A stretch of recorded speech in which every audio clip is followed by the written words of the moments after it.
કેમ છો મારા વાલા વિદ્યાર્થીઓ? દરેક મારા વાલા વિદ્યાર્થીઓને જય શ્રી રામ, જય શ્રી રામ, જય શ્રી રામ. ચાલો, વિડીયોની અંદર જો તમે ક્લિક કરી દીધી છે તો આ વિડીયોના અંત સુધી તમારે બની રહેવાનું છે, કારણ કે આ વિડીયો મોસ્ટ ઇમ્પોર્ટન્ટ છે તમારા માટે. આજના વિડીયોની અંદર આપણે ધોરણ 12 આર્ટ્સ અને આપણો વિષય તત્વજ્ઞાન. ધોરણ 12 આર્ટ્સ ની અંદર કહેવાય છે કે તત્વજ્ઞાન એ એકદમ અઘરામાં અઘરો વિષય છે એવું વિદ્યાર્થીઓ માને છે. જો કે હું તો નથી જ માનતી, કારણ કે મારા જે વિદ્યાર્થીઓ છે મારી જોડે ભણે છે એ તો તત્વજ્ઞાનમાં 100 માંથી 100 માર્ક લાવે છે, એટલે તત્વજ્ઞાન મને બિલકુલ અઘરું નથી લાગતું. પણ એવા વિદ્યાર્થીઓ કે જેમને તત્વજ્ઞાન એક વિષય અઘરો લાગે છે, એમના માટે ખાસ આ વિડીયો મોસ્ટ ઇમ્પોર્ટન્ટ છે. દરેક મારા વાલા વિદ્યાર્થીઓને આ વિડીયોની અંદર હું તત્વજ્ઞાનનું ચેપ્ટર નંબર 1, જેનું નામ છે વિધાનના રૂપો અને તેના પ્રકારો, આ જે ચેપ્ટર છે એની પ્રસ્તાવના આજે હું તમને આ વિડીયોની અંદર ભણાવવાની છું.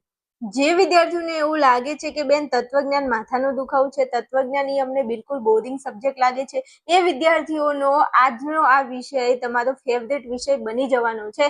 એકવાર ગેરંટી અને દાવા સાથે કહું છું કે જો તમે પૂરો વિડીયો મારો જોઈ લીધો તો તમે વિડીયોના અંતે મને કમેન્ટમાં એવું લખશો કે સાચી વાત છે બેન, તત્વજ્ઞાન બિલકુલ અઘરું નથી, તત્વજ્ઞાન તો અમારો ફેવરેટ વિષય છે. એકદમ ઇઝીમાંનો ઇઝી વિષય કહું ને આર્ટ્સમાં તો તત્વજ્ઞાન છે. આ વિષય એવો છે કે તમે 100 માંથી 100 માર્ક લાવી શકો છો. હવે મારા આજે વિડીયો છે મારા વાલા વિદ્યાર્થીઓ, એ મારી રામબાણ ટોપર બેચ જે છે મારું એપ્લિકેશન છે, આર્યન ક્લાસીસ નામનું એપ્લિકેશન છે, અને આપણા એપ્લિકેશનમાં ધોરણ 12 આર્ટ્સનો કોર્સ ચાલુ છે, અને આ કોર્સની એક બેચ જેનું નામ છે રામબાણ ટોપર બેચ. આ બેચનો આ ડેમો વિડીયો છે તત્વજ્ઞાન વિષયનો. તમે આ વિડીયોની અંદર જોઈ ભણી અને તમને એવું લાગે છે કે બેન ભણાવે છે, ખબર પડે છે, તમારો ટાર્ગેટ છે કે આ વર્ષે તમારે 11મા ધોરણમાં તમે તત્વજ્ઞાનમાં કેટલા માર્ક લાવ્યા નથી લાવ્યા મને કાંઈ ખબર નથી, પણ ધોરણ 12 ની અંદર તત્વજ્ઞાનની અંદર તમારે 100 માંથી 100 માર્ક તત્વજ્ઞાન વિષયમાં લાવવા છે, તો આ કોર્સ અને આ બેચ તમારા માટે રામબાણ સાબિત થવાની છે. 1000% ગેરંટી તમને આપું છું કે તમે 100 માંથી 100 માર્ક લાવી શકો છો તત્વજ્ઞાન વિષયમાં મારી સાથે ભણીને. આ ડેમો વિડીયો છે, આને લગતી વધારે માહિતી હું તમને વિડીયોની અંદર આપું છું, અને તમે શોર્ટ વિડીયોમાં જોશો તો ત્યાં પણ તમને માહિતી આ કોર્સને લગતી મળી જવાની છે. ચાલો શરૂઆત કરું છું આ વિડીયોની. ચાલો આપણે વાત કરીશું ધોરણ 12 તત્વજ્ઞાન, અને ચેપ્ટર નંબર આપણું 1 છે. ચેપ્ટરનું નામ છે વિધાનના રૂપો અને તેના પ્રકારો. આ જે ચેપ્ટર છે 20 ગુણમાં બોર્ડમાં પૂછાય છે. કેટલા ગુણમાં? 20 ગુણની અંદર આ ચેપ્ટર બોર્ડમાં પૂછાય છે. અને કહેવા જવું કે આ જે ચેપ્ટર છે એ 1000%ના 1000% મોસ્ટ આઈએમપી ચેપ્ટર છે, કારણ કે આ ચેપ્ટર જો તમને પહેલું ચેપ્ટર તત્વજ્ઞાનમાં આવડે તો બાકીના 4 ચેપ્ટર જે છે એ તમને તત્વજ્ઞાનના આવડે. જો તમને ચેપ્ટર 1 ના આવડે તો તમારે ભૂલી જવાનું કે તત્વજ્ઞાનના બાકીના 4 ચેપ્ટર તમને આવડે, કારણ કે તત્વજ્ઞાનની અંદર ટોટલ 10 ચેપ્ટર છે, એમાંથી 5 ચેપ્ટર એવા છે જે એકબીજા ઉપર આધાર રાખે છે. એટલે પહેલું ચેપ્ટર આવડે તો બીજું આવડે, બીજું આવડે ત્રીજું આવડે, ત્રીજું આવડે તો ચોથું આવડે, એવી રીતે. એટલે 5 ચેપ્ટર સિક્વન્સમાં છે, એક ચેપ્ટર આવડે તો જ બીજું આવડે, નથી આવડે નહીં. મતલબ કે આ પાયાનું ચેપ્ટર કહી શકાય તત્વજ્ઞાન વિષયમાં. મારા કોર્સના વિદ્યાર્થીઓને જણાવી દઉં કે તમે કોર્સમાં જોઈન થયા છો તો મહેરબાની કરી અને પહેલા તમારે ચેપ્ટર નંબર 1 ભણવાનું છે તત્વજ્ઞાનમાં. પહેલું ચેપ્ટર પૂરું થાય પછી બીજા ચેપ્ટર ઉપર આગળ વધવાનું છે. ઓકે, ચાલો હવે વાત કરવી છે આ ચેપ્ટરની. ચેપ્ટરનું નામ છે વિધાનના રૂપો અને તેના પ્રકારો. હવે જેવું એનું નામ છે એવું જ તે ચેપ્ટર છે. કેમ? વિધાનના આપણે પહેલા તો જોઈશું પ્રકારો, અને ચેપ્ટર ભણતા ભણતા ભણતા છેલ્લે આપણે વિધાનના રૂપો ભણીશું. તો હાલ હું તમને શું ભણાવું છું? તો આ ચેપ્ટરનું જે નામ છે વિધાનના રૂપો અને પ્રકારો. રૂપો એ છેલ્લો ટોપિક છે અને વિધાનના પ્રકારો એ પહેલો ટોપિક છે. તો હાલ આ વિડીયોની અંદર શરૂઆત થાય છે આપણા વિધાનના પ્રકારોની. ચાલો આગળ લઈ જઉં છું તમને વિડીયોમાં. સૌથી પહેલા આપણે જોઈશું પ્રસ્તાવના. આ ચેપ્ટરની પ્રસ્તાવનામાં શું કહેવા માંગે છે આ ચેપ્ટર? ચલો પૂછી લઈએ, એને જ પૂછી લઈએ ને શું કહેવા માંગે છે. 11મા ધોરણમાં આપણે અર્વાચીન તર્કશાસ્ત્રનો અભ્યાસ કર્યો. આપણે આ અભ્યાસ દરમિયાન જાણ્યું કે અર્વાચીન તર્કશાસ્ત્રમાં પ્રતીકોનો બહોળા પ્રમાણમાં ઉપયોગ થાય છે. This is the most time question of your exam. પ્રતીકોનો બહોળા પ્રમાણમાં ઉપયોગ થાય છે. આ પ્રશ્ન પૂછાય છે કે પ્રાતિક તર્કશાસ્ત્ર, અર્વાચીન તર્કશાસ્ત્રને પ્રાતિક તર્કશાસ્ત્ર શા માટે કહેવામાં આવે છે? અર્વાચીન તર્કશાસ્ત્રને જોઈએ કીધું છે પ્રાતિક તર્કશાસ્ત્ર શા માટે કહેવામાં આવે છે?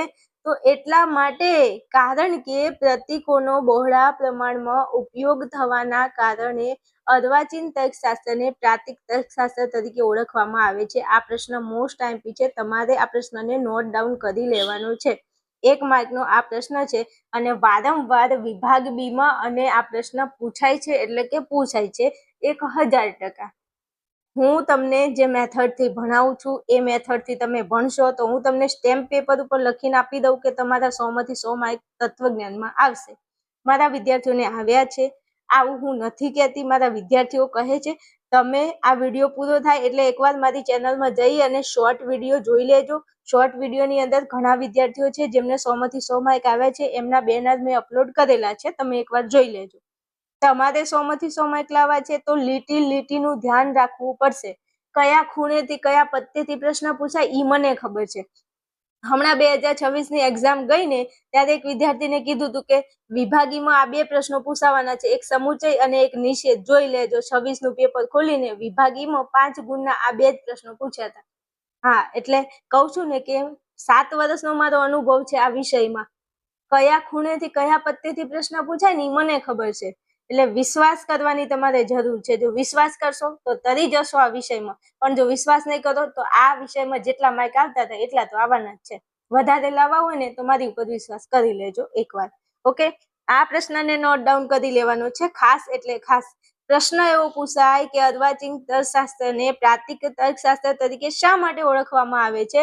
તો લખવાનું છે કે અર્વાચીન તર્કશાસ્ત્રમાં પ્રતીકોનો બહોળા પ્રમાણમાં ઉપયોગ થવાના કારણે અર્વાચીન તર્કશાસ્ત્રને પ્રાતિક તર્કશાસ્ત્ર તરીકે ઓળખવામાં આવે છે.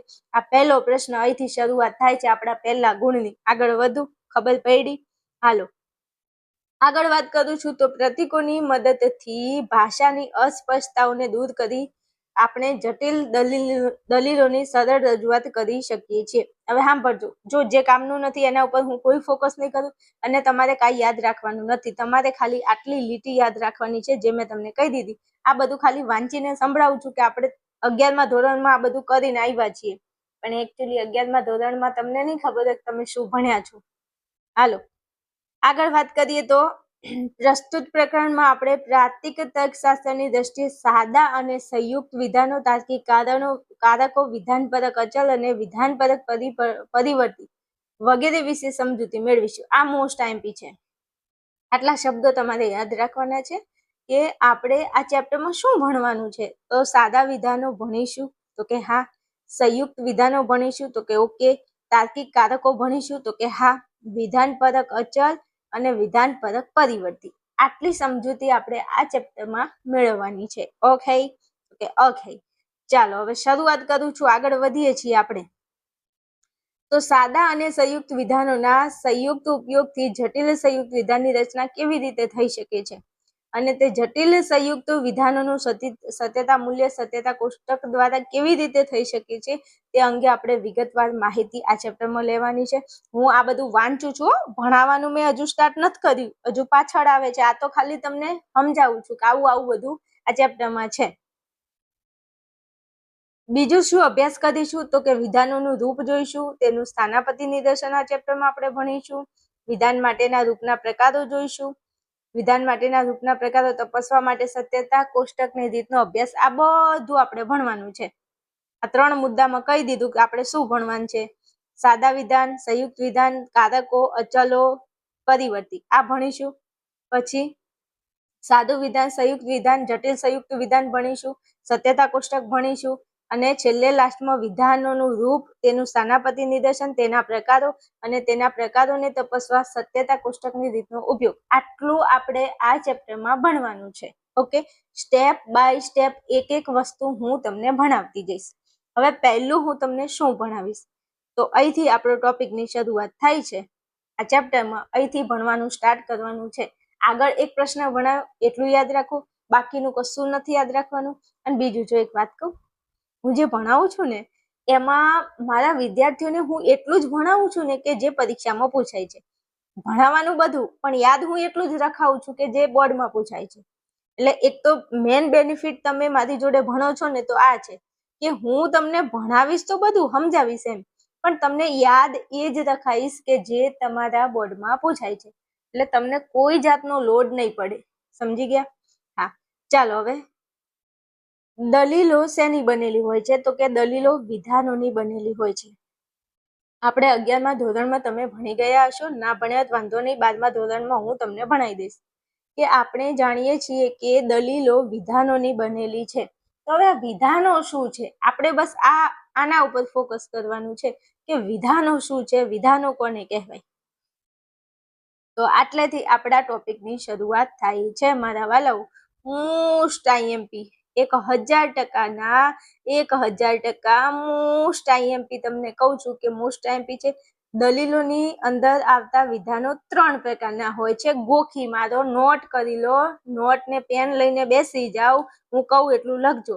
અને કોર્સના વિદ્યાર્થીઓની ચિંતા કરવાની જરૂર નથી. હું તમને આ પીડીએફ કોર્સમાં આપણે વિડીયોના નીચે આ પીડીએફ મૂકી દઈશ, તમે ત્યાંથી પીડીએફ ડાઉનલોડ કરી શકો છો. ઓકે, તો દલીલોની અંદર આવતા વિધાનોના પ્રકાર કેટલા? તો કે 3. આ મોસ્ટ આઈએમપી પ્રશ્ન તમને પૂછાય વિભાગ બી માં કે દલીલોની અંદર આવતા વિધાનો કેટલા છે?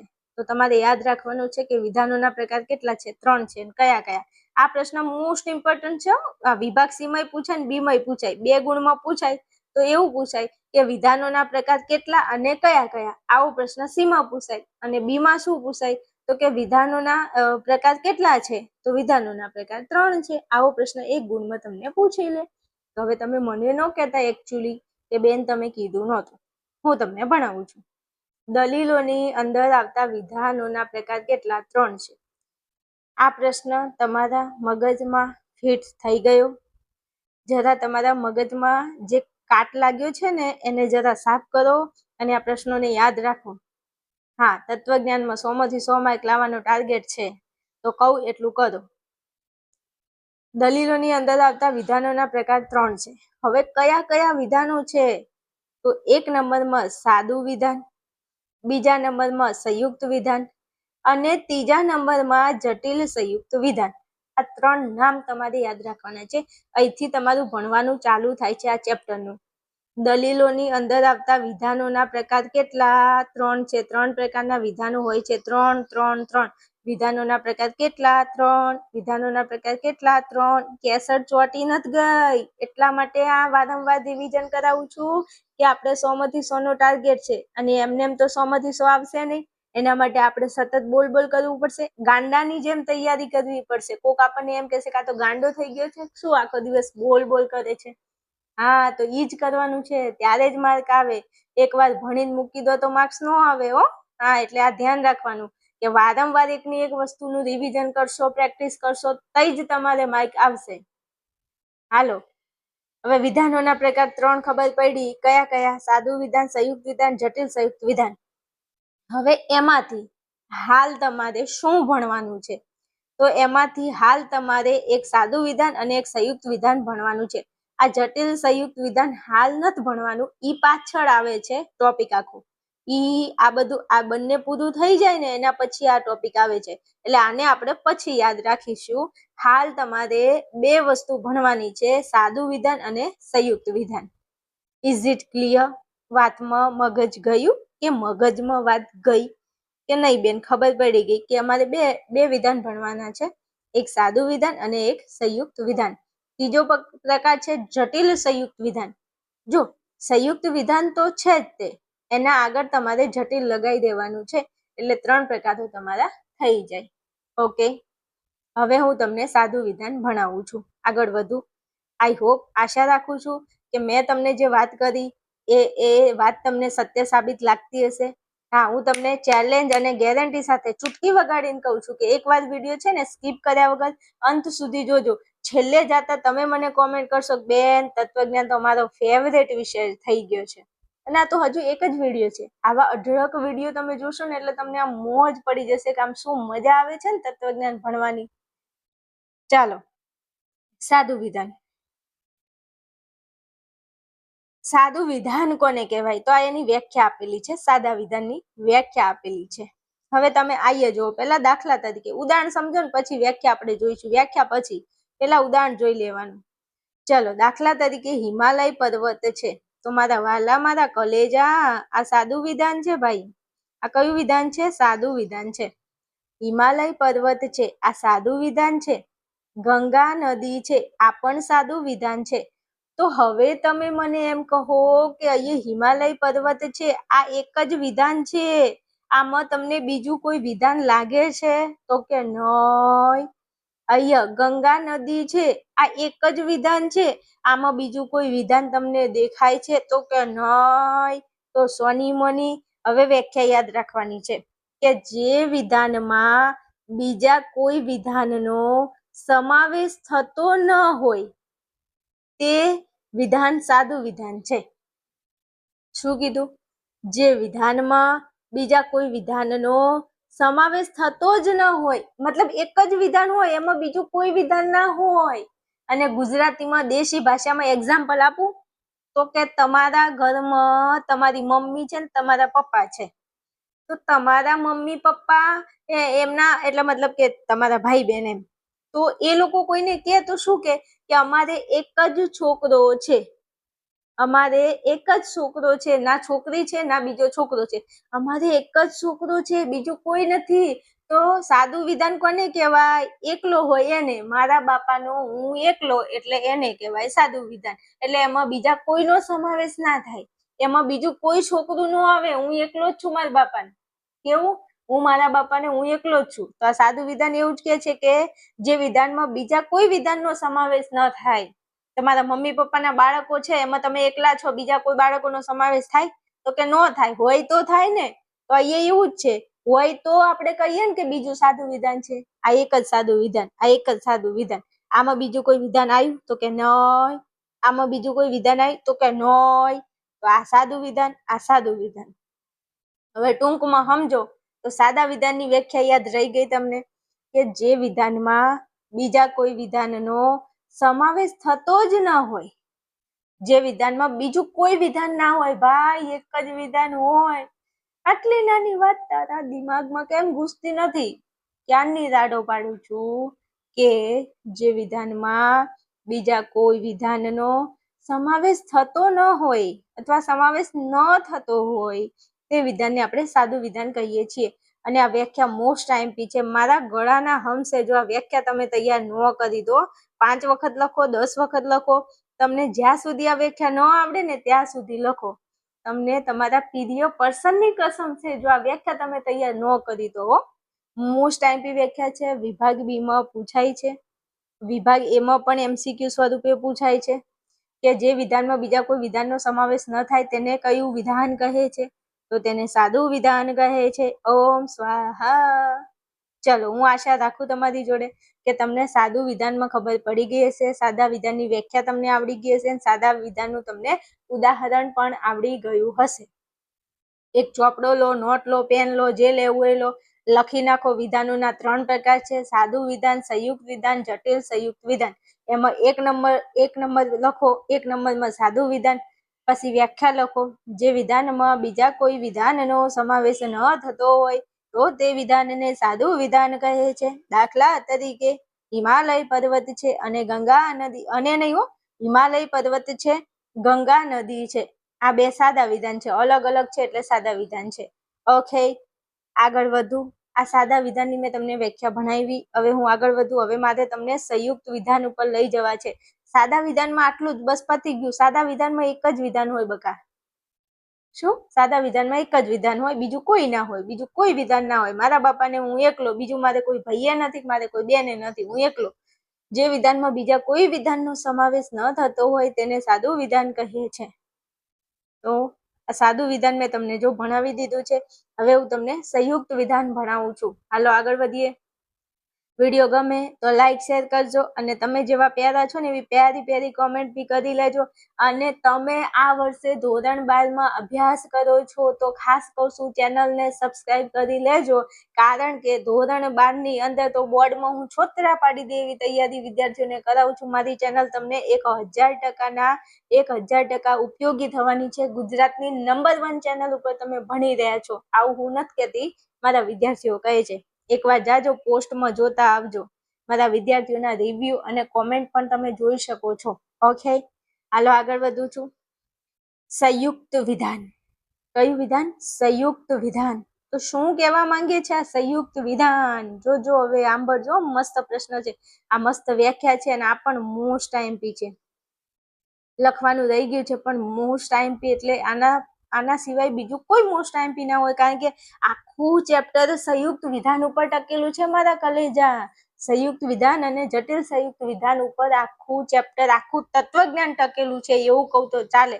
તો આને તો તમારે બહુ જતનથી એનું લાલન પાલન કરીને આને તૈયાર કરવાનું છે તમારે. ચાલો, સંયુક્ત વિધાનની વ્યાખ્યા શું થાય? તો જે વિધાનમાં એક કે તેથી વધુ, જે વિધાનમાં એક કે તેથી વધુ સાદા વિધાનનો સમાવેશ થતો હોય તે વિધાન સંયુક્ત વિધાન છે. આ કઈ ખબર ન પડી બેન? જે વિધાનમાં એક વિધાન હોય અથવા તેથી વધારે વિધાનો હોય, જે વિધાનમાં એક કે તેથી વધુ કેવા વિધાનો? સાદા વિધાનો હોય. જો આ એક સાદું વિધાન અને આ બીજું સાદું વિધાન, તો એક કે તેથી વધુ સાદા વિધાનો આયા કે નહીં આ વાક્યમાં? તો કે તો આને આપણે કહીશું સંયુક્ત વિધાન. એવું? હા, આમાં પણ કાંઈ જ નથી વ્યાખ્યામાં. જો જે વિધાનમાં એટલે આ વિધાનમાં એક એટલે આ એક, કે તેથી વધુ એટલે આ બીજું, એટલે આ એક અને એક થી વધુ બે થઈ ગયા. તો કે હા, વધુ શું હોય? સાદા વિધાનો હોય. જો આ એક સાદું વિધાન અને ગંગા નદી છે આ બીજું સાદું વિધાન, તો જે વિધાનમાં એટલે કે આ વિધાનમાં એક એટલે કાંઈ એક, તેથી વધુ એટલે આ બીજા નંબરનું સાદા વિધાનોનો સમાવેશ થતો હોય તે વિધાનને સંયુક્ત વિધાન કહીશું. ટૂંકમાં કહું તો સંયુક્ત વિધાનમાં એક વિધાને હોય અને એકથી વધારે પણ હોય, એક હોય અને એક કે તેથી વધુ એ હોય. આટલું ખાલી યાદ રાખવાનું છે. સંયુક્ત વિધાન કોને કહેશો? તો કે જે વિધાનમાં એક કે તેથી વધુ કયા વિધાનો હોય? સાદા વિધાનોનો સમાવેશ થતો હોય તો તે વિધાનને આપણે સંયુક્ત વિધાન કહીએ છીએ. ઓકે, વાતમાં ખબર પડી? તો હું આગળ વધું. હાલો, હવે શોર્ટ એન્ડ સ્વીટમાં સમજાવું છું, સાંભળજો. દાખલા તરીકે જો હિમાલય પર્વત છે, આ એક સાદું વિધાન અને ગંગા નદી છે આ બીજું સાદું વિધાન, બરોબર? તો હવે જોજો, પહેલા કેવું હતું? સાદા વિધાનમાં શું હતું? તો કે સાદા વિધાનમાં ખાલી હિમાલય પર્વત છે એટલું જ હતું અને ગંગા નદી છે એટલું જ હતું. પણ હવે સંયુક્ત વિધાનમાં શું થયું? તો કે સંયુક્ત વિધાનની અંદર બે વિધાનોને ભેગા કરવામાં આવે છે ત્યારે સંયુક્ત વિધાન બને છે. સંયુક્તનો મતલબ શું થાય? ભેગું કરવું. સાદા વિધાનોને ભેગા કરવા એને કહેવાય સંયુક્ત વિધાન. ના પડી? ફરી સમજાવું, ધ્યાન આપો. અહીંયા આ હિમાલય પર્વત છે, આ એક શું છે? સાદું વિધાન છે. પછી ગંગા નદી છે, આ શું છે? સાદું વિધાન છે. તો પહેલા આપણે આગળ ભણી ગયા, અહીંયા જો આ ગંગા નદી છે અને ઉપર હતું હિમાલય પર્વત છે, એ બંને અલગ અલગ હતા. સાદા વિધાનો એક ઓમ હતું ને એક ઓમ હતું. જો પહેલા વાત કરું, છોકરો અને છોકરી પહેલા કેવા અલગ અલગ હોય, પછી એમના લગ્ન કરે ને એટલે ભેગા થઈ જાય. તો બસ અહીંયા એવું જ છે, પહેલા એ સાદા સાદા હતા અને પછી એ મેરેજ કરે એટલે કે આ તો હવે મેરિડ કપલ. કેવા? Married couple. પછી લગ્ન કરે એટલે કે સંયુક્ત, એટલે કે ભેગા થઈ ગયા છે. તો આવું જ છે. સાદું વિધાન એટલે અલગ અલગ વિધાનો હોય, એક એક વિધાન હોય. સંયુક્ત વિધાન એટલે એક એ વિધાન હોઈ શકે અને એકથી વધારે, એક કે તેથી વધુ વિધાનો પણ હોઈ શકે છે, જેને આપણે કહીશું સંયુક્ત વિધાન. સાદું વિધાન એટલે બીજા કોઈ વિધાનનો સમાવેશ ન થતો હોય, એક જ વિધાન હોય. સાદા વિધાનમાં એક જ વિધાન હોય. સંયુક્ત વિધાનમાં એક વિધાન પણ હોઈ શકે અને એક કે તેથી વધુ પણ હોઈ શકે. બસ આટલો ભેદ તમારે સમજવાનો છે. સાદું વિધાન કોને કહેશો? જે વિધાનમાં બીજા કોઈ વિધાનનો સમાવેશ થતો ન હોય તેને કહીશું સાદું વિધાન. તો હવે સંયુક્ત વિધાન કોને કહીશું? તો કે જે વિધાનમાં એક વિધાન હોય કે એક કે તેથી વધુ સાદા વિધાનો હોય તેને આપણે કહીશું સંયુક્ત વિધાન. હવે જો આ સાદું વિધાન છે, એમાં જો હિમાલય પર્વત છે આ અલગ છે, ગંગા નદી છે આ અલગ છે. તો સંયુક્ત વિધાનમાં શું થશે? આ સાદું વિધાન છે, આનું સંયુક્ત વિધાન બનાવવું હોય તો શું કરવાનું? તો કઈ નહીં, આ હિમાલય પર્વત છે અને ગંગા નદી છે આ બંનેને ભેગા કરી અને જોડી દો તો એ સંયુક્ત વિધાન બની જાય. જેમ કે અહીંયા ઉદાહરણ તરીકે જો આપણે એવું જ કર્યું છે. સાદા વિધાનમાં હિમાલય પર્વત અલગ હતું, ગંગા નદી છે અલગ હતું સાદા વિધાનમાં. સંયુક્ત વિધાનમાં શું કર્યું? તો આ હિમાલય પર્વત, ગંગા નદી આ બંને વિધાનો અલગ અલગ હતા. એને સંયુક્ત વિધાનમાં આપણે શું કર્યું? તો કે ભેગા કરી દીધા. સંયુક્ત નો મતલબ થાય ભેગું કરવું.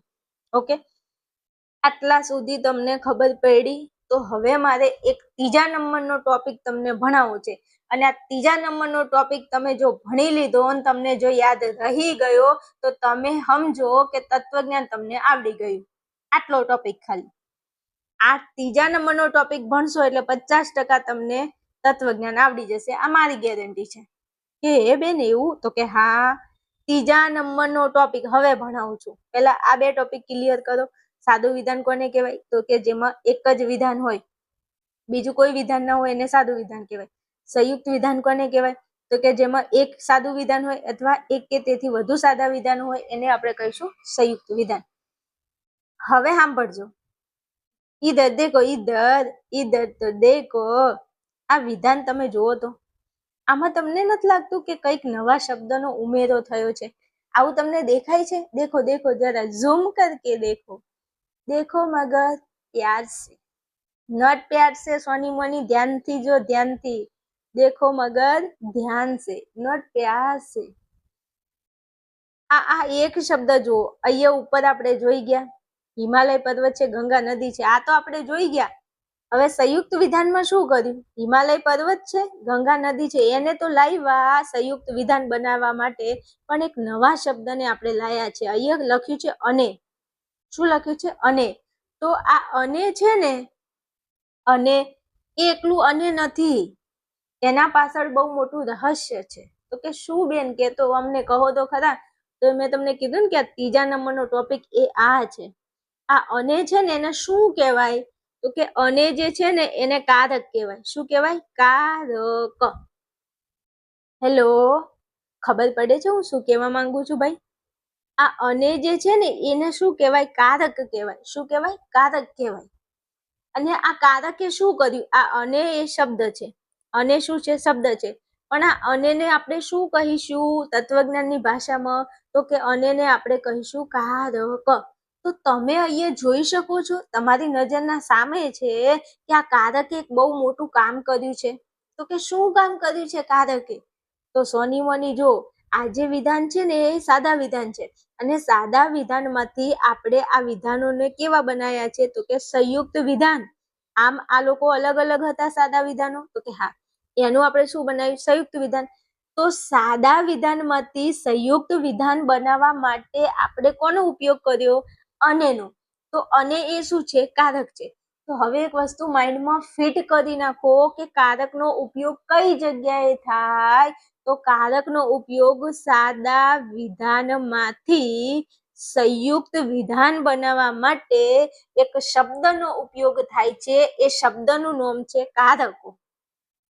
સાદા વિધાનમાંથી સંયુક્ત વિધાન બનાવવા માટે આપણે કોની જરૂર પડશે? તો કે કારકોની. તો કે કેમ? તો મારા વાલા, જો કારકો ના હોય તો અહીંયા જો આ સાદું વિધાન, આ એ સાદું વિધાન. સંયુક્ત વિધાન બનાવવું હોય તો એમાં કારકની જરૂર પડે. જો કારક ના હોય તો સંયુક્ત વિધાન ના બને. કારક ના હોય તો વિધાનો આવી રીતે સાદા જ રહે બેટા. પણ જો સાદા વિધાનમાંથી સંયુક્ત વિધાન બનાવવું હોય તો કારકોનો ઉપયોગ થાય કરવો જ પડે. શક્ય જ નથી. કારક ના હોય તો સંયુક્ત વિધાન ના જ બને. એટલે તમે વસ્તુ મગજમાં ફિટ કરી નાખો કે કારક આવે એનો મતલબ એ વિધાન સંયુક્ત જ હોય. કારક ના આવે તો એ વિધાન સાદું હોય. Is it clear? મેં એવું કીધું કે કારક હોય ને તો જ સાદા વિધાનમાંથી સંયુક્ત વિધાન બને. કારક ના હોય તો સાદા વિધાનનું સંયુક્ત વિધાન ના બને. સમજણ પડી? તો હવે એક શબ્દ નવો ભણવાનો છે જેનું નામ છે કારકો. હે બેન, કારકો કેમ કીધા? તો આ કારક અહીંયા અને છે તો અને એકલું જ કારક છે? ના, આવા તો બીજા 5 કારકો છે અને આ જ તમારે યાદ રાખવાનું છે. આખું તત્વજ્ઞાન આના ઉપર ટકેલું છે. જો આ 5 કારકો તમને આવડી ગયા તો ભાઈ મોજ પડી જવાની છે તમને તત્વજ્ઞાનમાં. સમજણ પડી કે નહીં? સાદા વિધાનમાંથી સંયુક્ત વિધાનની રચના કરવી હોય તો શેનો ઉપયોગ કરવો પડે? તો કે કારકનો ઉપયોગ કરવો પડે. જો કારક ના હોય તો સાદા વિધાનનું સંયુક્ત વિધાન ના બને. તો સાદા વિધાનનું સંયુક્ત વિધાન બનાવવા માટે આપણે કોને કગરવું પડશે કે તમે આવો. લગન હોય ખબર છે? લગન કરીએ આપણા છોકરાના, આપણા મોટા ભાઈ રિહાઈને બેઠા હોય તો એમને કેટલું કગરવું પડે કે તમે આવો. એ તો ના આવે તો વાંધો નહીં, આપણા લગ્ન થઈ જાય, આપણા બાબલાને લગ્ન કરવા હોય તો થઈ જાય. મોટો ભાઈ ના આવે, નાનો ભાઈ ના આવે તો ચાલે, પણ આ કારક નો આવે તો નો ચાલે ભાઈ.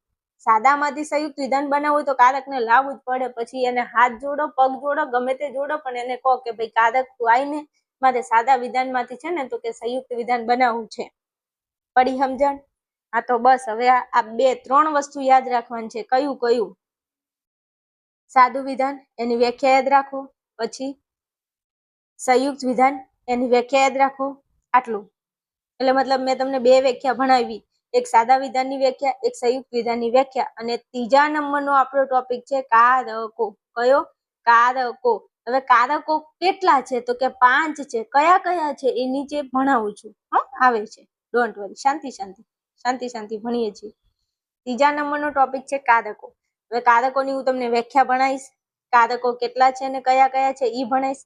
કારકોની વ્યાખ્યા મેં તમને ભણાવી દીધી કે જેનો ઉપયોગ જે શબ્દ, આ જો અને શું છે? શબ્દ છે. આમ કારકો છે પણ શબ્દ તો કહેવાય. તો કે જે શબ્દનો ઉપયોગ સાદા વિધાનમાંથી સંયુક્ત વિધાનની રચના કરે તેને આપણે કહીશું કારકો. એટલે પૂરું. ખબર પડે છે? જો મહેરબાની કરી 2 હાથ જોડી અને તમને નમ્ર વિનંતી છે, હું ભણાવું છું, બહુ મહેનત કરું છું તમારા માટે. તમને એવું લાગે છે કે બેન ભણાવે એમાં તમને ખબર પડે છે તો એકવાર પ્યારી કોમેન્ટ કરી દેજો. કારણ કે તમારી એક કોમેન્ટથી મને ઘણો બધો આત્મવિશ્વાસ આવે છે. આવા અવનવા વિષયો, આપણે જેટલા પણ ધોરણ 12 આર્ટ્સના વિષયો છે એ દરેક વિષયમાં આવા જ તમને ડેમો વિડીયો હું આપણી ચેનલની અંદર અપલોડ કરતી રહીશ. હાલો આગળ વધવું છે મારે. ચાલો અબ આયા તાર્કિક કારકો, તાર્કિક સંયોગીઓ કે તાર્કિક કારકો. હવે મેં તમને એક જ શબ્દ આપ્યો છે કારકો. મેં તમને એક જ શબ્દ કીધો કારકો. હવે તમે કહેશો બેન આ તાર્કિક સંયોગીઓના તાર્કિક ક્યાંથી આવ્યું? તો એનું પૂરું કારકોનું પૂરું નામ છે તાર્કિક કારકો. કેવા કારકો? તાર્કિક કારકો. અને એનું બીજું નામ છે તાર્કિક સંયોગીઓ. હવે આ મોસ્ટ આઈએમપી ક્વેશ્ચન છે. Most IMP. મારા ગળાના હમસે જો આ પ્રશ્ન તમે યાદ ન રાખ્યો તો 1000% પ્રશ્ન પૂછાય છે કે તાર્કિક કારકોને બીજા કયા નામે ઓળખવામાં આવે છે? તો તાર્કિક કારકોને તાર્કિક સંયોગીઓના નામે ઓળખવામાં આવે છે. તો તમે આગળ તાર્કિક અને તાર્કિક તો છે જ, તમારે શું યાદ રાખવાનું છે? ખાલી કારકો અને સંયોગીઓ. કારકોને શું કહેવાય? સંયોગીઓ. સંયોગીઓને શું કહેવાય? કારકો. આટલું જ તે યાદ રહી જશે. નોટ ડાઉન કરી લો. ચલો ચોપડાની અંદર આઈ તો છે જ તે, પીડીએફમાં તો છે જ તે, પણ જાતે નોટબુક બનાવશો એમાં ઘણો ફરક પડશે. એમાં જમીન આસમાનનો ફરક છે. હું તમને અહીંથી મટીરિયલ આપું પણ તમે જાતે બનાવો તો એમાં જમીન આસમાનનો ફરક છે. 100 માંથી 100 માર્ક લાવવા માટે આ એક મેન ઇમ્પોર્ટન્ટ પોઈન્ટ છે. આ પોઈન્ટ્સને તમારે ધ્યાનમાં રાખવાના છે કે તમે જાતે નોટબુક બનાવો. ચાલો હવે ખબર પડી ગઈ. 1 માર્કનો પ્રશ્ન, 1 ગુણ તમારા મુઠ્ઠીમાં. તાર્કિક કારકોને બીજા કયા નામે ઓળખવામાં આવે છે? તો તાર્કિક કારકોને તાર્કિક સંયોગીઓના નામે ઓળખવામાં આવે છે. ઓકે, હવે હું આગળ વધું તો કે વધો. હવે હું તમને એક વ્યાખ્યા ભણાવું છું. વ્યાખ્યા પછી ભણાવું છું, પહેલા સમજાવી દઉં છું. અહીંયા જો હિમાલય પર્વત છે, ગંગા નદી છે. શું છે? હિમાલય પર્વત છે ને ગંગા નદી છે. આ 2 સાદા વિધાનો છે. આ શું છે? 2 સાદા વિધાનો છે. હવે મારે આ સાદા વિધાનોમાંથી મારે શું બનાવવું છે? તો કે સંયુક્ત વિધાન બનાવવું છે. શું બનાવવું છે? સંયુક્ત વિધાન બનાવવું છે. તો સંયુક્ત વિધાન બનાવવા માટે હું શું કરીશ? તો હું એવું લખીશ કે હિમાલય પર્વત છે અને ગંગા નદી છે. તો આ મારું કયું વિધાન બની ગયું? સાદા વિધાનની જગ્યાએ આ મારું સંયુક્ત વિધાન થઈ ગયું. તો સાદા વિધાનમાંથી મારે સંયુક્ત વિધાન બનાવવું હતું, તો મેં એક શબ્દનો ઉપયોગ કર્યો, જે શબ્દ તમે અહીંયા જોઈ શકો છો, અને. તો આ અને એ શું છે? તો કે અને એ કારક છે. શું છે? તાર્કિક કારક છે. બરોબર? તો કે હા. તો આ તાર્કિક કારકનો ઉપયોગ મેં કઈ જગ્યાએ કર્યો? તો કે આ સાદા વિધાનો હતા, એમાંથી મારે સંયુક્ત વિધાન બનાવવું હતું, એ જગ્યાએ મેં તાર્કિક કારકનો ઉપયોગ કર્યો. તો બસ આ એની વ્યાખ્યા છે કે તાર્કિક કારકોનો ઉપયોગ કઈ જગ્યાએ થાય? સાદા વિધાનમાંથી સંયુક્ત વિધાન બનાવવા માટે. તો બસ વ્યાખ્યા એ જ છે. જો અહીંયા જે શબ્દ કે શબ્દ જૂથના ઉપયોગના લીધે, આટલું પહેલા યાદ રાખો કે જે શબ્દ એટલે ભાઈ અને એકલું તો એને શબ્દ કહેવાય, પણ અને જેવા બીજા 4 શબ્દો છે, એટલે ટોટલ 5 કારકો છે. કેટલા? 5 કારકો છે. આ એક કારકનું શબ્દ જૂથ છે, આવા તો બીજા 4 શબ્દ જૂથો છે. આ અને એક શબ્દ છે, આવા બીજા 4 છે ભાઈ. તો એક હોય અને છે એટલે આપણે એને શબ્દ કહીએ, પણ અહીંયા આવશે નહીં, પછી કાતો, અથવા, જોતો, આ બધા શબ્દો આવશે તો એને કહેવાય શબ્દનું આખું જૂથ. આ કારકોનું આખું જૂથ છે. એટલે આપણે અહીંયા એક શબ્દનો ઉપયોગ કર્યો છે કે જે શબ્દ એ શબ્દ જૂથના ઉપયોગના લીધે. આટલું પહેલા યાદ રાખો. જે શબ્દ એટલે આ શબ્દ કયો? આ શબ્દ હિમાલય પર્વત છે અને ગંગા નદી છે. તો આ શબ્દ કે ઓના જેવા બીજા શબ્દ જૂથો અને એના ઉપયોગના લીધે, આના ઉપયોગના લીધે સાદા વિધાનો, અહીંયા વિધાનો આવશે, વિષયો નથી, સાદા વિધાનોમાંથી આ જો આ પહેલા સાદા વિધાનો હતા, પછી એમાંથી મેં સંયુક્ત વિધાન બનાવ્યું. તો જે શબ્દ એટલે કે આ શબ્દ કે શબ્દ જૂથના ઉપયોગના લીધે, આના જેવા બીજા શબ્દ જૂથોના ઉપયોગના લીધે સાદા વિધાનોમાંથી સંયુક્ત વિધાનની રચના થાય છે. જો આ શબ્દ કે ઓના જેવા બીજા શબ્દોના ઉપયોગના લીધે સાદા વિધાનોમાંથી સંયુક્ત વિધાનની રચના થાય છે. તો આ શબ્દ, તો તે શબ્દ કે શબ્દ જૂથને, આ અને કે આ અને જેવા બીજા શબ્દ જૂથને તાર્કિક સંયોગીઓ કે તાર્કિક કારકો કહે છે. હાશ, તમને ખબર પડી? મેં તમને વ્યાખ્યા સમજાવી છે મારા વાલા. થિયરી સમજાવું છું, થિયરી. અને આવી થિયરી લગભગ હું નથી માનતી આખા યુટ્યુબમાં તત્વજ્ઞાન ખોલીને જોઈ લેજો, કોઈ સમજાવતું હોય. એટલા માટે કહું છું કે આ ગુજરાતની નંબર 1 ચેનલ છે ધોરણ 12 આર્ટ્સ માટે, અને ગુજરાતનો નંબર 1 કોર્સ પણ છે મારા એપ્લિકેશનમાં. ભણવું હોય તો વહેલા તે પહેલાના ધોરણે એડમિશન લઈ લેજો. એની માહિતી હું તમને પાછળ આપું છું. હા, હાલ વિશેષ ઓફર પણ ચાલુ છે. બધી જ માહિતી તમને આપું છું આ વિડીયોની અંદર. બન્યા રહેજો વિડીયોમાં. ચલો યાદ રાખી લેશો. જે શબ્દ કે શબ્દ જૂથના ઉપયોગના લીધે સાદા વિધાનમાંથી સંયુક્ત વિધાનની રચના થાય, તો તે શબ્દ કે શબ્દ જૂથને તાર્કિક સંયોગીઓ કે તાર્કિક કારકો કહે છે. મારા વાલા, મારા કલેજા, તું જોતો અહીંયા વ્યાખ્યામાં કઈ છે? સાદા વિધાનમાંથી સંયુક્ત વિધાનની રચના થાય છે. અહીંયા છે શબ્દ કે શબ્દ જૂથ. શબ્દ કે શબ્દ જૂથને ખાલી અહીંયા ઉપયોગના લીધે યાદ રાખવાનું છે મારા વાલા. જો જે શબ્દ કે શબ્દ જૂથના ઉપયોગના લીધે, પછી તે શબ્દ કે શબ્દ જૂથને તાર્કિક કારકો કે તાર્કિક સંયોગીઓ કહે છે. કાંઈ નથી વ્યાખ્યામાં.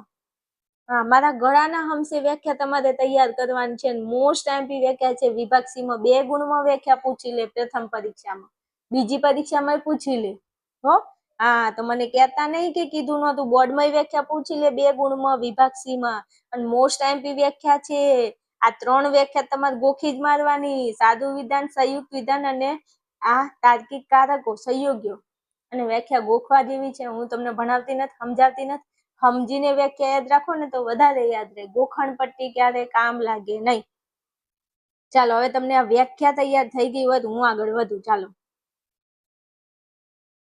ચલો હવે આ બંને સાદા વિધાનો અને શબ્દ દ્વારા જોડાતા હોવાથી અને શબ્દ તાર્કિક સંયોગી કે તાર્કિક કારક છે. આ તો મેં તમને ક્યારનું ભણાવી દીધું કે જો ભાઈ આજે હિમાલય પર્વત છે અને ગંગા નદી છે. બરોબર? તો કે હા, તો આ બંને સાદા વિધાનો, જો પહેલા સાદા વિધાનો હતા અને પછી આપણે એને અને શબ્દ દ્વારા જોડી દીધા, તો આ અને શબ્દ જે છે એને આપણે શું કહીશું? તાર્કિક સંયોગિક તાર્કિક કારક. આ અને એ શું છે? તો આ અને છે એ તાર્કિક કારક છે. ઓકે, હાલો પછી જો તાર્કિક સંયોગી કે તાર્કિક કારકો અંગે નોંધપાત્ર બાબત એ છે કે તાર્કિક સંયોગી કે તાર્કિક કારક બે અલગ અલગ વિધાનોને જોડે છે. જો આ તાર્કિક કારકો કે તાર્કિક સંયોગીઓ શું કરે છે? તો અલગ અલગ વિધાનને જોડે છે. જેમ કે આ એક અલગ વિધાન, આ બીજું અલગ વિધાન. હવે આ બંનેને જોડે છે કોણ? અને શું છે? તાર્કિક કારક છે. તો તાર્કિક કારક શું કરશે? બે અલગ અલગ વિધાનોને જોડે છે. આ બધું કાંઈ તમારે યાદ નથી રાખવાનું, પણ સમજવાનું છે. ચાલો પછી કીધું છે એટલું જ નહીં, પરંતુ તે દ્વારા બે વિધાનો અલગ ન રહેતા બંને વિધાનોને સમાવનારું એક નવું વિધાન બને છે. તાર્કિક કારકના લીધે બે વિધાન અલગ હતા અને પછી એ ભેગા થઈ ગયા. આ નવા વિધાનનું સત્યતા મૂલ્ય તેના ઘટકરૂપ વિધાનોના સત્યતા મૂલ્યના આધારે નક્કી થાય છે. આ હાલ તમે યાદ નહીં રાખો ચાલશે, પાછળ આવશે એટલે ભણાઈ દઈશ. ચાલો પછી આ રીતે તાર્કિક સંયોગીઓ કે તાર્કિક કારકો સત્યતા ફલન લક્ષી છે. આ મોસ્ટ આઈમ્પી યાદ રાખવાનું છે કે તાર્કિક સંયોગિક તાર્કિક કારકો કેવા છે? સત્યતા ફલન લક્ષી છે. હવે આ સત્યતા ફલન લક્ષી એટલે શું? ઈ પાછળ આવશે એટલે ભણાઈ દઈશ. હાલ તમારે આની અંદર વધારે ટેન્શન લેવાની જરૂર નથી. રેડી? હાલો, હવે તમે શું જોયું? તો મેં તમને જે તાર્કિક કારકો કે તાર્કિક સંયોગીઓ વિશે ભણાવ્યું એ અહીંયા શોર્ટમાં મુદ્દા આપેલા છે જે તમારે યાદ રાખવાના છે કે તાર્કિક કારકો કે તાર્કિક સંયોગીઓ શું કરે છે? વિધાનોને જોડે છે, એક નવા વિધાનની રચના કરે છે. આ નવા વિધાનનું સત્યતા મૂલ્ય એના ઘટકરૂપ વિધાનના સત્યતા મૂલ્યના આધારે નક્કી થાય છે. તાર્કિક સંયોગીઓ કે તાર્કિક કારકો સત્યતા ફલન લક્ષી કારકો છે. આ બે મુદ્દા છે ને એ હું તમને જ્યારે સત્યતા કોષ્ટક ભણાવીશ ને ત્યારે તમને વિશેષ સમજાવી દઈશ. આ બે મુદ્દા તમને વિશેષ સમજાવી દઈશ. હાલ તમને એટલી ખબર પડી કે તાર્કિક સંયોગી કે તાર્કિક કારકો શું કરે છે? તો કે વિધાનોને જોડે છે અને એક નવું જ વિધાન બનાવે છે. બાકી આ તો યાદ રહી જશે, સત્યતા ફલન લક્ષી છે. તાર્કિક કારકો કેવા છે? સત્યતા ફલન લક્ષી કારકો છે. એ પાછળ જ્યારે હું તમને સત્યતા કોષ્ટક ભણાવીશ એટલે તમને એમાં સમજાવી દઈશ. હાલો આગળ વધવું છે. ચલો આગળ વધુ એ પહેલા 2 જ મિનિટ તમારી જોડે વાત કરવા માંગુ છું કે જો તમે પહેલેથી મારો વિડીયો જોઈ રહ્યા છો ને આટલા સુધી પહોંચ્યા છો તો એક વસ્તુનો ખ્યાલ તમને આવી ગયો હશે કે હું તમને કયા લેવલનું ભણાવું છું. હું તમને તત્વજ્ઞાન વિશે ભણાવું છું મારા વાલા. કયો વિષય? તત્વજ્ઞાન. જે ધોરણ 12 આર્ટ્સનો એવો કહીએ ને કે એકદમ અઘરામાં અઘરો વિષય છે જેમાં સૌથી વધારે વિદ્યાર્થીઓ ફેલ થાય છે. કયો વિષય? તત્વજ્ઞાન વિષય, જેમાં સૌથી વધારે વિદ્યાર્થીઓ ફેલ થાય છે. પણ હું એવું કહું છું કે મારી જોડે ભણતા વિદ્યાર્થીઓ ભાઈ તત્વજ્ઞાનમાં 100 માંથી 100 માર્ક લાવે છે. તમે વિશ્વાસ તો કરો. હા, જે વિદ્યાર્થીઓ બોર્ડની એક્ઝામમાં નપાસ થયા હોય અને એ વિદ્યાર્થીઓ મારી જોડે ભણે છે ખાલી 2 મહિના, 2 નહીં 1.5 મહિનો જ ખાલી, અને મારી જોડે ભણી અને એ પૂરક પરીક્ષામાં 80 માર્ક લાવે છે 100 માંથી. કેટલા? 80 માર્ક. તમને વિશ્વાસ નહીં આવતો હોય આ વાતનો કે બેન તમે સાચું બોલો છો? હા સાચું બોલું છું. એક વિદ્યાર્થી જે 2025 ની એક્ઝામમાં નપાસ થઈ, છોકરી હતી, 2025 ની એક્ઝામમાં બોર્ડમાં નપાસ થઈ, પછી મારા કોર્સમાં આવી, મારો કોર્સ એને ભણ્યો, 1.5 મહિનો ખાલી ભણ્યો તો 1.5 મહિનો ભણી અને એ પૂરક પરીક્ષામાં, અને ભાઈ પૂરક પરીક્ષાનું પેપર તો બોર્ડના પેપર કરતા અઘરું હોય છે, તો પણ એ 100 માંથી 80 માર્ક લાવી છે મારી જોડે ભણીને. એટલે હું નથી કહેતી કે હું સર્વશ્રેષ્ઠ ભણાવું છું, પણ હું ભણાવું છું. તમે હાલ ભણ્યા છો વિડીયોમાં તો તમને ખબર તો પડી હશે કે બેન કયા લેવલનું સમજાવે છે. તમે 11મા ધોરણમાં તત્વજ્ઞાન ભણ્યા અને હવે 12મા ધોરણમાં મારી જોડે ભણો છો. તમને જમીન આસમાનનો ફરક દેખાતો હશે મારી મેથડમાં. અને એવું નથી, આ ચેપ્ટર હું ત્રીજું ચેપ્ટર જે તત્વજ્ઞાનનું અઘરામાં અઘરું ચેપ્ટર છે એ પણ વિદ્યાર્થીઓને આવી રીતે એકદમ ઈઝી મેથડથી ભણાવું છું. હવે તમને એક વિશ્વાસ છે કે બેન ભણાવે એમાં ખબર પડે છે. અને આ વખતે જો તમે એવો વિચાર કરી જ લીધો છે કે તત્વજ્ઞાન હોય કે ચાહે આર્ટ્સના ગમે એટલા વિષય હોય, દરેક વિષયની અંદર મારે 90+ કે 95+ માર્ક લાવવા છે, તો તમારા માટે આર્યન ક્લાસીસ એપ્લિકેશન તમારા મોબાઈલમાં તમારા પ્લે સ્ટોરમાં હાજર છે. ફટાફટ જાઓ, પ્લે સ્ટોર ઓપન કરો અને પ્લે સ્ટોર ઓપન કરી અને એમાં આર્યન ક્લાસીસ એપ્લિકેશન, આપણું આર્યન ક્લાસીસ નામનું એપ્લિકેશન છે, એને ડાઉનલોડ કરી લો. લિંક આ વિડીયોની નીચે ડિસ્ક્રિપ્શનમાં આપું છું, ત્યાં જઈ અને તમે લિંક ઉપર ક્લિક કરીને પણ આપણા એપ્લિકેશનને ડાઉનલોડ કરી શકો છો. આપણા એપ્લિકેશનની અંદર રામબાણ બેચ ચાલુ છે અને આ બેચ સ્પેશિયલ ફોર ધોરણ 12 આર્ટ્સના વિદ્યાર્થીઓ માટે છે. આ બેચની અંદર ટોટલ હું કેટલા વિષય ભણાવું છું તો મારા વાલા હું 8 વિષય ભણાવું છું. એવું નહીં એકલું તત્વજ્ઞાન, બધા વિષય આવી જ સ્ટ્રેટેજી સાથે ભણાવું છું.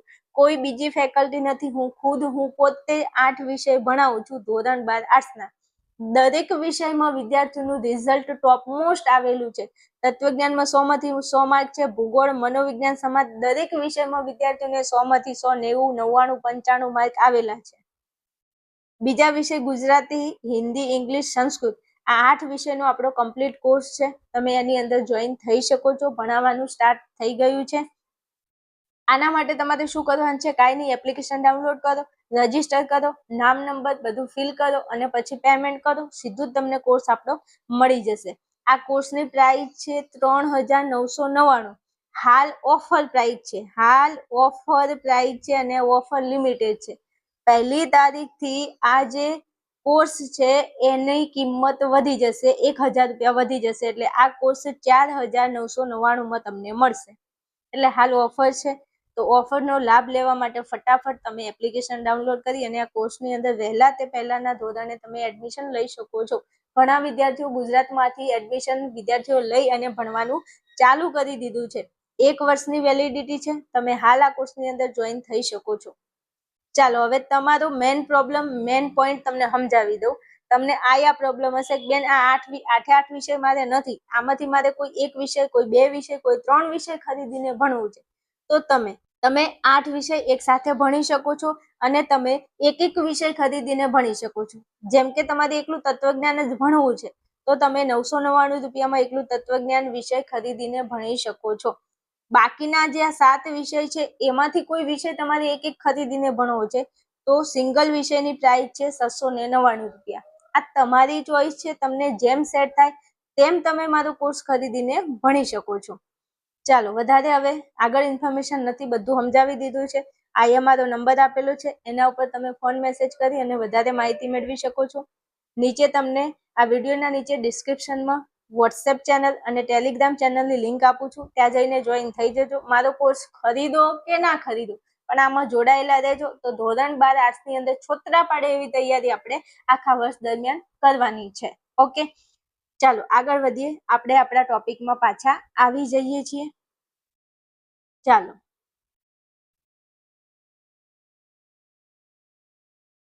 આગળ વધીએ આપણે આપણા ટોપિકમાં. તો ભાઈ કારકો કેટલા છે? તો કુલ 5 તાર્કિક કારકો છે અને એના માટેના પ્રતીકો છે. તો આટલું તમારે યાદ રાખવાનું છે. આ કોષ્ટક, આ ટેબલ તમારે યાદ રાખવાનું છે. આટલું યાદ રાખી લેશો તો હું તમને 1000% ગેરંટી આપું છું 100 માંથી 100 માર્ક તમે લાવી શકશો. કારણ કે આખું તત્વજ્ઞાન આના ઉપર ટકેલું છે. હવે આ જે કારકો છે એમાં કુલ 5 કારકો છે અને એના પ્રતીકો છે. હવે 5 તાર્કિક કારકો કયા કયા છે? તો 1 નંબર એ છે જેને આપણે કહીશું નિષેધ. આ જો આ જે છે ને એનું પ્રતીક છે અને તમારે એને વાંચવું હોય તો તમે શું બોલશો? તો આને તમારે નિષેધ બોલવાનું. આ સમુચય છે તો આને આ પ્રતીક છે એને તમારે બોલવાનું સમુચય. આ વી છે તમારે વી નહીં બોલવાનું, તમારે એને વિકલ્પન બોલવાનું. આ એક એરો છે તમારે એને એરો નહીં કહેવાનું, તમારે એને શરતી કહેવાનું. અહીંયા આ ડબલ એરો છે તમારે એને ડબલ એરો નહીં બોલવાનું બેટા, તમારે એને દ્વિશરતી કહેવાનું. તો આ 5 કારકો છે, આને તમારે ખાસ લખીને આ કોષ્ટકને તૈયાર કરી લેવાનું છે. જો આ આવડશે તો તત્વજ્ઞાન આવડશે, બાકી તમે ભૂલી જાઓ કે તમને તત્વજ્ઞાન આવડે. આ નિષેધ છે, આ એનું પ્રતીક છે. હવે આ જે છે ને એનું શબ્દ જૂથ છે. શું છે? આ એનું શબ્દ જૂથ છે. તો નિષેધ એનું શબ્દ જૂથ થશે નહીં, સમુચય એનું શબ્દ જૂથ થશે અને આ છે વિકલ્પન, વિકલ્પનનું શબ્દ જૂથ થશે કાં તો અથવા. આ છે શરતી, શરતીનું શબ્દ જૂથ થશે જોતો. શરતી મારી સામે જોતો, મને તો શરમ આવે છે, હું નહીં જોઉં તારી સામે, સોની મોની ભણવાનું કરજે. ચાલો આ દ્વિશરતી છે તો દ્વિશરતીનું શબ્દ જૂથ થશે જોતો અને તો જ. શું કરતો તો ભાઈ? કાંઈ નતો કરતો, ખાલી જોતો તો જ ભાઈ. કાંઈ નહીં ખાલી જોતો તો જ. તો દ્વિશરતી જોતો અને તો જ, શરતી જોતો શરતી મારી સામુ જોતો. અને જો આ આખું કોષ્ટક પરીક્ષામાં 1000% પૂછાય છે, ગમે તે રીતે ફેરવી એમાં પૂછાય, વિભાગ એમાં અને વિભાગ બી માં પણ પૂછાય છે, સી માં પણ પૂછાય છે. એટલે આટલું કોષ્ટક તૈયાર તમે કરી લો. જો ભાઈ આ છે ઈ શબ્દ જૂથ છે, આ જે છે પ્રતીકો છે, આ છે એ એનું વાંચન છે કે તમે કેવી રીતે વાંચશો, આને કેવી રીતે વાંચશો. તો આને નિષેધ વંચાય, આને સમુચય વંચાય, આને વિકલ્પન વંચાય, આને શરતી વંચાય, આને દ્વિશરતી વંચાય. હવે સાંભળજો, આ નહીં છે એની આગળ આ ડેશ ડેશ ડેશ છે ને એ વિધાનની જગ્યા બતાવે છે. શું વિધાન? અને એની આગળ વિધાન હોય અને એની આ બે બાજુ વિધાન હોય. પછી કા તો અથવા, આ અથવા છે એની આગળ વિધાન હોય, એની પાછળ વિધાન હોય. અહીંયા તો છે, તોની આગળ વિધાન, એની પાછળ વિધાન.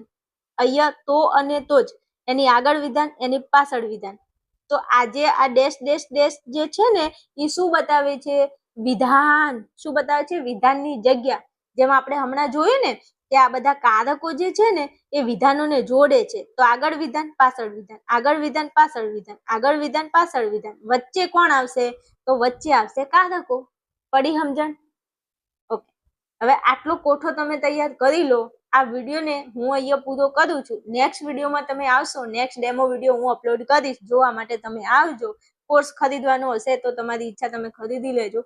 પણ આજે છે ને આટલું તૈયાર કરી અને તમે નેક્સ્ટ વિડીયોમાં ફરીથી હું આટલેથી જ ચાલુ કરીશ અને ફરી આ ટોપિક તમને ફરી નેક્સ્ટ વિડીયોમાં હું સમજાવું છું. ઓકે, ચાલો મળીએ છીએ નેક્સ્ટ વિડીયોમાં. કમેન્ટ બીજી કરજો અમારા વાલા.